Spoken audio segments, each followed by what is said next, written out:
নমস্কাৰ বন্ধু-বান্ধৱীসকল, কেনে আছে আপোনালোক? আশা ৰাখিছোঁ আপোনালোক সকলোৰে ভাল। সংগীতাৰ ৰেচিপিছলৈ আপোনালোক সকলোকে বহুত স্বাগতম জনাইছোঁ।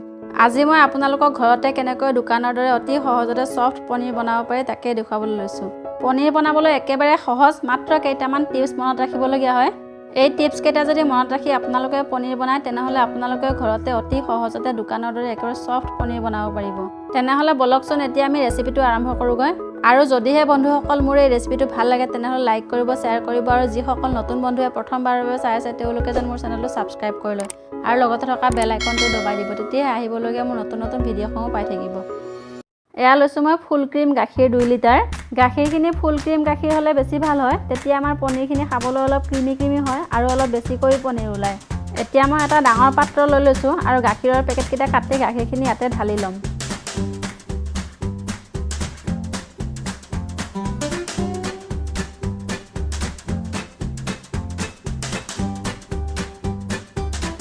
এতিয়া মই গেছটো জ্বলাই গাখীৰখিনি হাই ফ্লেমত উতলিবলৈ দিম।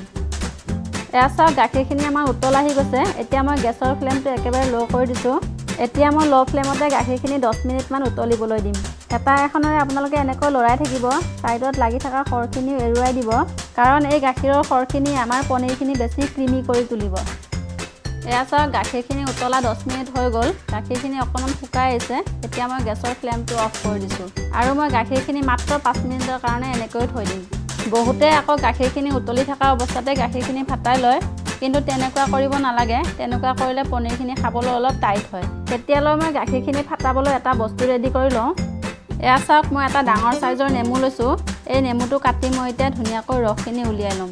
গাখীৰখিনি ফাটাবলৈ আপোনালোকে নেমুৰ ঠাইত ভিনেগাৰো ব্যৱহাৰ কৰিব পাৰে।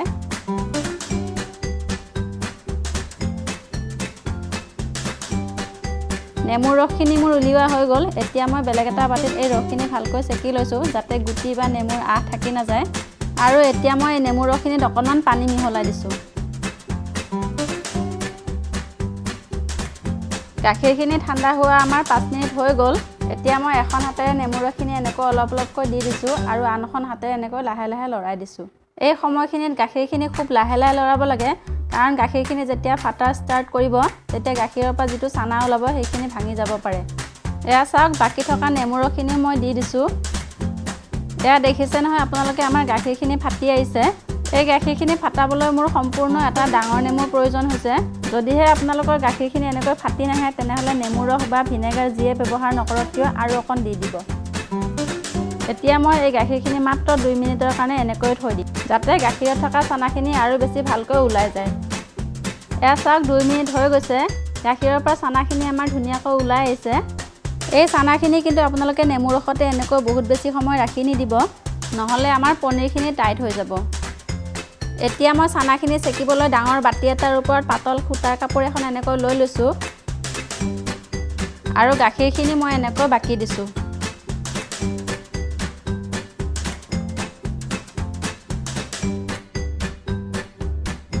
এতিয়া মই চানাখিনি কাপোৰখনৰ সৈতে বাতিটোৰ পৰা এনেকৈ উলিয়াই ল'ম। এইখিনি বহুত গৰম হৈ আছে, খুব সাৱধানে কৰিব।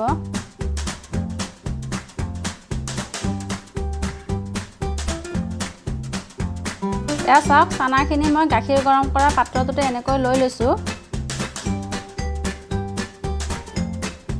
এতিয়া মই চানাখিনিত অলপকৈ পানী এনেকৈ দি দিছোঁ আৰু এই চানাখিনি অলপ লাহেকৈ ভালকৈ ধুই ল'ম, যাতে চানাখিনিত থকা টেঙা সোৱাদটো ভালকৈ গুচি যায়।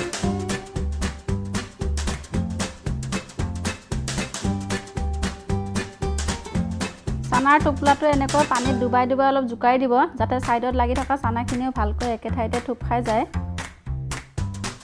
এয়া চাওক চানাখিনি মই এনেকৈ পকাই এটা ধুনীয়া গোল টোপোলা বনাই লৈছোঁ। এতিয়া মই এই চানাৰ টোপোলাটো এখন সমান প্লেটত এনেকৈ থৈ লৈছোঁ আৰু এই টোপোলাটোৰ ওপৰত বেলেগ এখন সমান প্লেট এনেকৈ দি দিছোঁ। এতিয়া মই ইয়াৰ ওপৰত এটা গধুৰ বস্তু দি দিম। এয়া মই মছলা পিছা পটাখনকে দি দিছোঁ আৰু এতিয়া এইখিনি এনেকৈ 1-2 ঘণ্টাৰ বাবে থৈ দিম। আৰু যে আমাৰ গাখীৰৰ ৰৈ যোৱা পানীখিনি আছিলে এইখিনি আপোনালোকে পেলাই নিদি দাইল বা অইন কোনো তৰকাৰীত মিহলাই খাব পাৰে, খাবলৈ খুব ভাল হয়। আমাৰ 2 ঘণ্টা হৈ গ'ল। এতিয়া মই পটাখন আঁতৰাই দিওঁ, প্লেটখনো আঁতৰাই দিওঁ। এয়া চাওক আপোনালোকে দেখিব পাৰিছে নহয় প্লেটখনত এক্সট্ৰা পানীখিনি ওলাই গৈছে। এতিয়া মই আপোনালোকক এই টোপোলাটো খুলি দেখুৱাওঁ। এয়া চাওক আমাৰ পনীৰখিনি। এয়া মই আপোনালোকক ওলোটা চাইডটো দেখুৱাই দিছোঁ। পনীৰখিনি আমাৰ দেখিবলৈ কিমান ধুনীয়া হৈছে নহয়নে বাৰু? এতিয়া মই আপোনালোকক পনীৰখিনি অলপ কাটিও দেখুৱাওঁ। পনীৰৰ পিচবোৰ আপোনালোকে সৰু ডাঙৰ নিজৰ পচন্দ অনুযায়ী কাটি ল'ব পাৰে। ঘৰত বনোৱা পনীৰ যিহেতু সেইকাৰণে মই পিচকেইটা অলপ ডাঙৰ ডাঙৰকৈ কাটি লৈছোঁ। এয়া চাওক মই আপোনালোকক এটা পনীৰৰ পিচ দেখুৱাই দিছোঁ। আপোনালোকে হয়তো দেখি অনুমান কৰিব পাৰিছে আমাৰ পনীৰখিনি কিমান কোমল হৈছে। যদিহে আপোনালোকে ভাবে পনীৰখিনি কেইদিনমানলৈ ষ্ট'ৰ কৰি ৰাখিম বুলি, তেনেহ'লে পনীৰখিনি এটা বাতিত এনেকৈ লৈ ল'ব আৰু পনীৰখিনি ডুব যোৱাকৈ এটা পানী দি দিব আৰু ইয়াতে এখন ঢাকনি লগাই ফ্ৰিজত থৈ দিব আৰু এই পনীৰখিনি আপোনালোকে এসপ্তাহলৈ ধুনীয়াকৈ খাব পাৰিব। গতিকে বন্ধুসকল দেখিলে নহয় কোনো ধৰণৰ ভেজাল নোহোৱাকৈ ঘৰতে কিমান সহজতে পনীৰ বনাব পাৰি। যদিহে আপোনালোকে মোৰ এই পদ্ধতিৰে পনীৰ বনায় তেনেহ'লে আপোনালোকৰ পনীৰখিনি একেবাৰে দোকানৰ পনীৰৰ দৰে হ'ব। গতিকে বন্ধুসকল আপোনালোকে এনেকৈ ঘৰতে পৰিষ্কাৰ পৰিচ্ছন্নতাৰে পনীৰ বনাই খাওক আৰু পৰিয়ালৰ সকলো সদস্যকে সুস্থ ৰাখক আৰু লগতে আপুনিও সুস্থ থাকক। তেনেহ'লে বন্ধুসকল কেনে লাগিলে মোৰ আজিৰ এই পনীৰৰ ৰেচিপিটো কমেণ্ট কৰি জনাবলৈ নাপাহৰিব। আজিলৈ আহিছোঁ, পুনৰ আহিম এটা নতুন ৰেচিপিৰ সৈতে। মোৰ এই ভিডিঅ'টো সম্পূৰ্ণকৈ চোৱাৰ বাবে বহুত বহুত ধন্যবাদ।